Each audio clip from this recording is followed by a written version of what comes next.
नमस्कार मंडळी, स्वागत आहे तुमचं सिरियल कट्टा मराठी या आपल्या यूट्यूब चॅनलवर. ठरलं तर मगच्या आजच्या 24 डिसेंबरच्या भागात आपण पाहणार आहोत. प्रतिमा त्या विचार करत असतात, सुमनची तब्येत बरी असेल ना? काल रात्री ती न जेवताच झोपली आहे. तितक्यात नागराज घरी येतात आणि प्रतिमा त्यांना म्हणतात, गुड मॉर्निंग वहिनी. प्रतिमा त्याला विचारतात, भाऊजी सुमनची तब्येत बरी आहे ना हो? तर नागराज बोलतो, का असं का विचारताय? तर प्रतिमा त्या सांगतात, काल रात्री ती खूप लवकर झोपले आणि अजूनही उठली नाही आहे. तर हा बोलतो, तिला ताप वगैरे तर नाही आहे ना? तर प्रतिमा त्या नागराजला बोलतात, नाही, पण तुम्ही इतक्या सकाळी सकाळी कुठून आलात?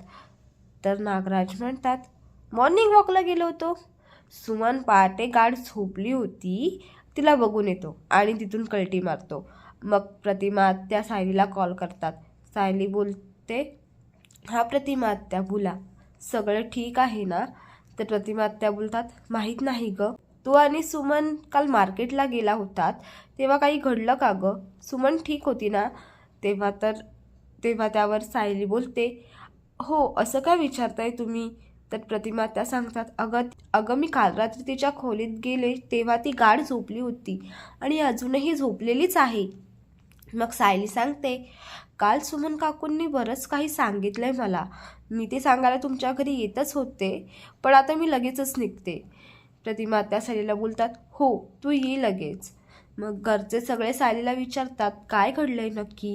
मग सायली सगळं सांगते की कसं तिने सुमन काकूंच्या पाठीवर उठलेले वळ पाहिले. मग तिने सुमन काकूंना ऑफिसमध्ये नेलं अर्जुनच्या, आणि मग सुमन काकूंनी सायलीला सगळं काही सांगितलंय ते सगळं सायली घरच्यांना सांगते.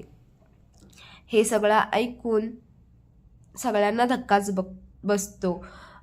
प्रताप म्हणतात, मी हे रविराजला सांगतो, तो त्या नागराजला जेलमध्ये पाठवेल आणि मी सुद्धा त्याला चांगला खडसावून जाब विचारतो. तर अर्जुन म्हणतो, डॅड तुम्ही असं काही करू नका, तुम्ही असं केलं तर तो फक्त तितक्यापुरतंच बदलेल. आणि मग कल्पना सांगतात, सायली तू जा, प्रतिमा वाट बघत असेल आणि काय घडते ते आम्हाला कळवा. आणि मग अशी सगळी चर्चा करतात आणि अर्जुन आणि सायली दोघी निघून जातात. इकडे प्रिया अश्विनची समजूत काढण्याचा प्रयत्न करत असतेच. त्याला बोलते, कधीही त्याच्यासाठी काहीही न करणारी प्रिया चक्क त्याला म्हणते, अश्विन मी तुझ्यासाठी कॉफी करून आणू? अश्विन म्हणतो, नको मला.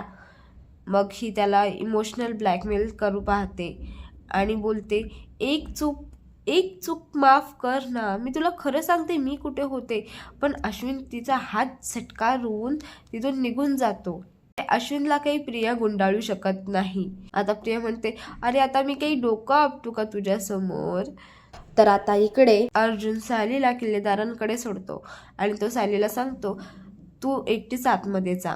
त्यांना असं वाटू दे की तू एकटीच आली आहेस, म्हणजे मी नागराज काकाचा पाठलाग करू शकेन.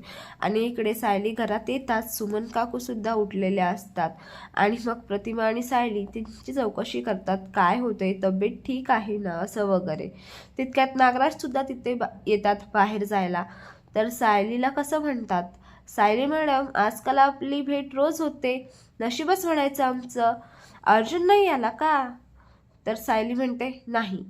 मग नागराज म्हणतात, हां ऑफिस असेल नाही का त्याला, बरं मी पण निघतो, जरा काम आहे. आणि असं बोलून बाहेर जायला निघतात. नागराज निघाला सायली अर्जुनला कळवते. अर्जुन बाहेरच असतो, तो नागराज काकांचा पाठलाग करतो. मग सुमन सायली प्रतिमाला सांगते की नागराजने दूध प्यायला दिल्यानंतर तिला झोप लागली. मग प्रतिमा बोलतात, सुमन मला सगळं कळलंय, पण सायलीने सांगितल्यावर तुला आम्हाला सांगावंसं का नाही वाटलं? पण सुमन बोलते, वहिनी हा धक्काच इतका मोठा होता की. आणि मग सायली बोलते, हे सगळं सहन करायचं नाही सुमन काकू, आणि तिला नागराजला कसं प्रत्युत्तर द्यायचं ते शिकवू लागते. जसं प्रतिमा त्यांना मैपत समोर जाताना ट्रेन केलं होतं ना, अगदी तसंच आता सुमन काकूंना सायली सगळं काही शिकवते की कसं नागराज काकांनी त्यांच्यावर हात उगारला तर त्याच्यापासून वाचवायचं, कसं त्यांना प्रत्युत्तर द्यायचं, ते सगळं सायली सुमन काकूंना अगदी व्यवस्थित शिकवते. तर इकडे अर्जुन नागराजचा पाठलाग करत के पल्स हॉटेलपर्यंत येऊन पोचतो. नागराज त्या हॉटेलमध्ये जातो. अर्जुनही त्याच्या मागोमाग जातो. पण तिथे तर नागराजने मस्त चिकन बिर्याणी आणि चिकन लॉलीपॉपची ऑर्डर दिलेली असते. अर्जुन हे सगळं हॉटेलच्या दाराबाहेरून पाहत असतो आणि मग ऑर्डर घेऊन नागराज परत बाहेर जायला निघतात. त्यांना येताना पाहताच अर्जुन तिथून बाजूला निघून जातो. इकडे सुमन काकूंना सायलीने पूर्णपणे ट्रेनिंग दिलेली असते, त्यामुळे सुमन काकू पूर्ण कॉन्फिडंट झालेल्या असतात आणि सुमन काकू सायलीला म्हणतात, किती गुणाची आहेस ग तू सायली, खरंच तुझ्यासारखी मुलगी आमच्या घरात जन्माला यायला हवी होती. आता रविराज आणि प्रतिमा आत्यांनंतर सुमन काकूंना सुद्धा ह्याच भावना येऊ लागल्या आहेत सायलीबद्दल. आणि इथेच आजचा भाग संपतो. व्हिडिओ आवडला असेल तर व्हिडिओला लाईक आणि चॅनलला सबस्क्राईब नक्की करा. धन्यवाद.